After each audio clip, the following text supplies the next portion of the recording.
तारक फतेह अली खान की बात मैंने इसलिए की क्योंकि मैं नहीं चाहता हूं कोई पाकिस्तानी हिंदुस्तान के इतिहास के बारे में गलत। अरे तारक फतेह अली खान नहीं, आप सारा अली खान से कंफ्यूज कर रहे हैं इनको।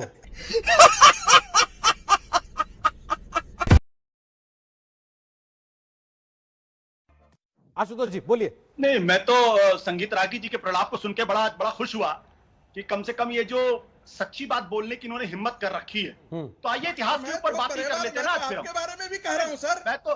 मैं तो इतिहास के बारे में बात कर लेते हैं ना आज। तो आइए मिटाते हैं। आप तो इतिहास को डिस्टॉर्शन किए। आपने इतिहास को वो बोला जो वही बात कहा जो एटली ने कहा था। नहीं, रागी साहब उन्होंने बताया अकबर सूर्य को अर्घ देता था। जो मां ने कहा कि भारत का कोई इतिहास नहीं है। आपने सुना नहीं? If there is a history of India, Ragi साहब प्लीज, ये गलत बात है। फिर गलत बात। ठीक है, बोल लीजिए। लेकिन कमेंट किया कि मेरे मित्र आशुतोष से कह रहे हैं, मैं आशुतोष के पास गया, तो अब उनकी बात सुननी चाहिए। उन्होंने बताया कि सूर्य को अर्घ देता था अकबर, वो कुछ और चीजों पर भी रोशनी डालते। बोलिए।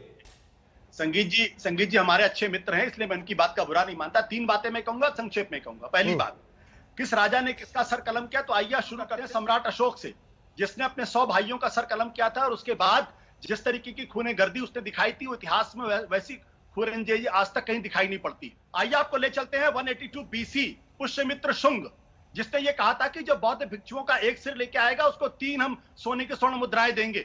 और कितने हजारों लाखों बौद्ध भिक्षुओं का सिर लाया गया और कितने जो उनके विहार थे वो तोड़े गए, ये इतिहास में दर्ज है। तो किसी एक धर्म विशेष से जोड़कर उसको आतताई आक्रांताई मत बता दिए। बहुत सारे ऐसे लोग हैं। लेकिन आशुतोष जी आपने भी तो यही किया था। आपने सूर्य का अर्घ देने का अकबर का उदाहरण दिया, लेकिन ये नहीं बताया अकबर के राज में कितने लोग मारे गए, या औरंगजेब के राज में कितने लोग मारे गए, या बाबर के राज में क्या हुआ। समझ रहे हो आप? बात तो कर लेने दो। हाँ कहिए ना सर। बात तो कर लेने दो। नहीं, मैं ये कह रहा हूँ, मुझे बात तो कर लेने सर। आप विक्टिम कार्ड मत कीजिए, ये सूट नहीं करता आप पे। विक्टिम कार्ड मत कीजिए, आप पे सूट नहीं करता। बोलिए। सुन लो मेरी बात सुन लो। अभी वसीम वकार साहब ने कहा कि भाई हिंदुस्तान के अंदर मुगल का बाबर कैसे आया? क्योंकि राणा सांगा ने चिट्ठी लिखकर उसको बुलाया। और शिवाजी जब दिल्ली पर हमला करने गए तो वो कौन लोग थे जिन्होंने शिवाजी का साथ नहीं दिया? वो उस वक्त के राजपूत और जाट राजा थे। अगर शिवाजी का साथ दे दिया होता तो मुगल सल्तनत बहुत पहले खत्म हो गई होती और वहां पे मराठों का शासन होता, हिंदू राज होता। दूसरी बात मैं कहना चाहता हूं, और मैं चाहूंगा कि मुझे इसका उत्तर देने दीजिएगा। बाबा साहब अम्बेडकर का जिक्र किया, बाबा साहब अम्बेडकर का जिक्र किया है, तो बाबा साहब अम्बेडकर ने यह भी कहा था कि हिंदू राष्ट्र इस देश के लिए सबसे खतरनाक चीज है और इसको हर हालत में रोका जाना चाहिए। तो भाई साहब आप इस बात को भूल जाते हैं। और तीसरी बात मैं बताना चाहता हूं, इसी विज्ञान भवन में आरएसएस के प्रमुख मोहन भागवत ने कहा था बिना मुसलमानों के हिंदुत्व की अवधारणा नहीं की जा सकती है। तो जरा जाके भागवत साहब को समझा दीजिए। भागवत साहब क्यों गुलामी की मानसिकता मुसलमानों को साथ लेकर चलने की बात करते हैं और उनके बिना हिंदुत्व की अवधारणा की बात नहीं करते। सर रोहित जी, मैं इसका उत्तर देना चाहूंगा। जरा उनसे पहले तारक फतेह से कमेंट ले लेता हूं। तारक फतेह, आशुतोष जी नहीं, 3 बातें सर पर्याप्त है। अभी आशुतोष जी 3 पर्याप्त है। एक आगे के लिए रोक लीजिए ना सर। तारक फतेह अब छोड़ दीजिए ना, आप तारक फतेह के पास मत जाइए, आप छोड़ दीजिए आशुतोष ना। फिर आप आज देखिए असीम वकार प्यार से बोल रहे हैं, आप तलवार निकाले हुए। बापू वो काम उनका है, आपका नहीं है ना।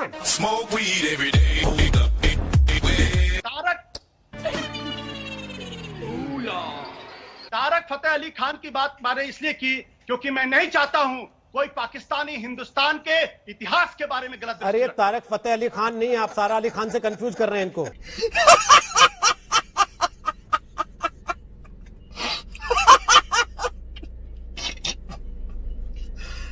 भगवान। तारक फतेह इतने तक ही है केवल, वो सारा अली खान को दिमाग से निकालिए। तारक फतेह कोई पाकिस्तानी जो मैं जान रहा हूं सर, आप आजकल आप भी सुशांत सिंह राजपूत पे काफी इन्वेस्टिगेशन कर रहे हैं सर, मैं जान रहा हूं, इसलिए सारा अली खान से कंफ्यूज कर गए आप इसको। तारक फतेह, ये तो अडवाणी जी को भी नहीं मानते हिंदुस्तानी।